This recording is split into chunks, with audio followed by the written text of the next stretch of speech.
there was one more objective that the Prime Minister stated, which was that it would be used to end this fake currencies and counterfeit currencies. Now, and anti-terror financing. If you look at the numbers, 10.7% increase in counterfeit notes in 2021-22, 101.93% increase in counterfeit 500 rupee notes last year, 54% increase in counterfeit 2000 rupee notes.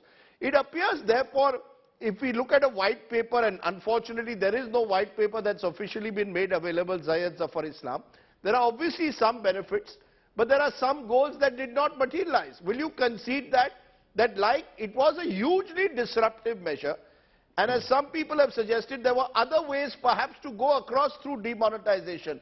Perhaps there were ways in which this could have been handled better, executed better. Would you concede that or not today? Rajdeep, not at all. In fact, on the contrary, I would request everyone, and that has been, we have been speaking about it, that if somebody is looking at demonetization as one of the reform measures, then it is absolutely incorrect. Because you have to see, you don't have to see demonetization in isolation, but you have to see all the policy reforms and the structural reforms which is being undertaken by the Government of India.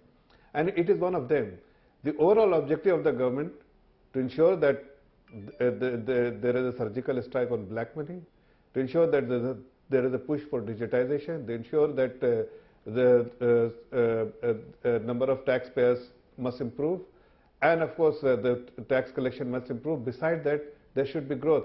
There are economists at that point in time, like Manmohan Singh Saab at that point in time said that GDP will come off by 2.5%. It never happened. It was disruptive, but of course it had many objectives which we have been able to achieve, and unfortunately we had to encounter Corona. Otherwise, India would have achieved its target of being the 5th largest economy in 2020 itself. But the momentum is there. All these reform measures, along with demonetization, which has been undertaken by the Government of India, has made our economy much more stronger than what Let me get Anshul Avijit to respond to that. Today, look at Anshul Avijit, the BJP spokesperson is making it clear. Just a minute, sir. You are posing a question to Anshul Don't Avijit. look at you are asking one more question. No, 1 minute. No, just a second. I'm requesting you to add one more thing. Yes. That from fragile economy to the strongest economy today, there is a journey.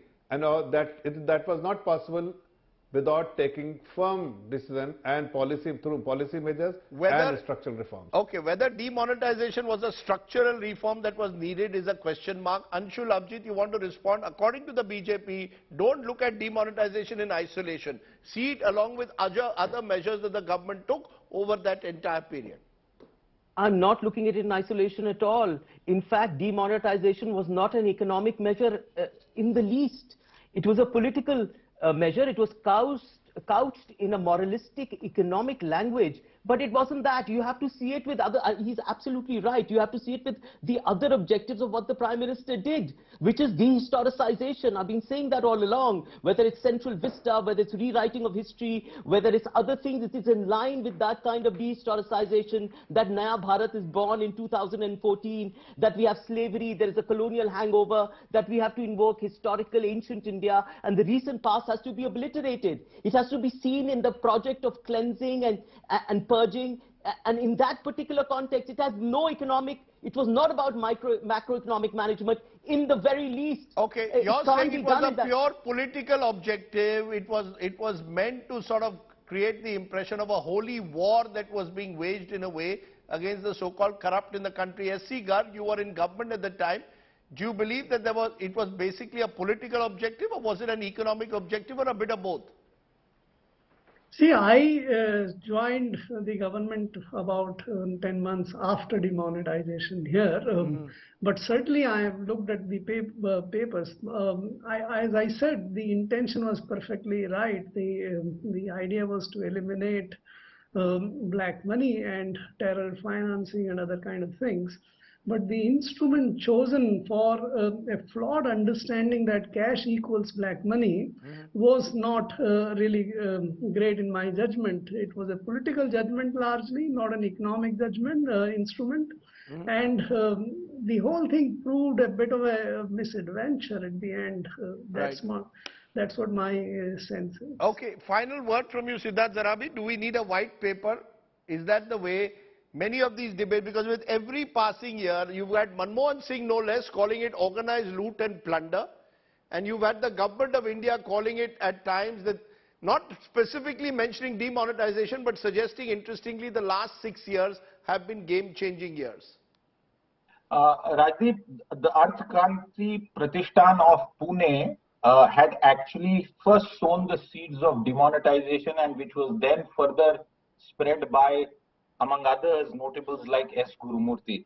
I think a fair assessment of demonetization may still take several years to be done, but it's a fact, and I repeat that the law of unintended consequences and the subsequent benefits far outweigh the losses, because I will end by saying that within days, many of the decisions that were the core of the demonetization decision were reversed, and therefore that damage and impact was limited, and we saw several unintended beneficial consequences that emerged, just like a data boom that was brought about by Jio in India has led to Digital India. Similarly, I would say that many of the benefits that will accrue will take time to focus, but we should perhaps focus more on other things than just demonetization.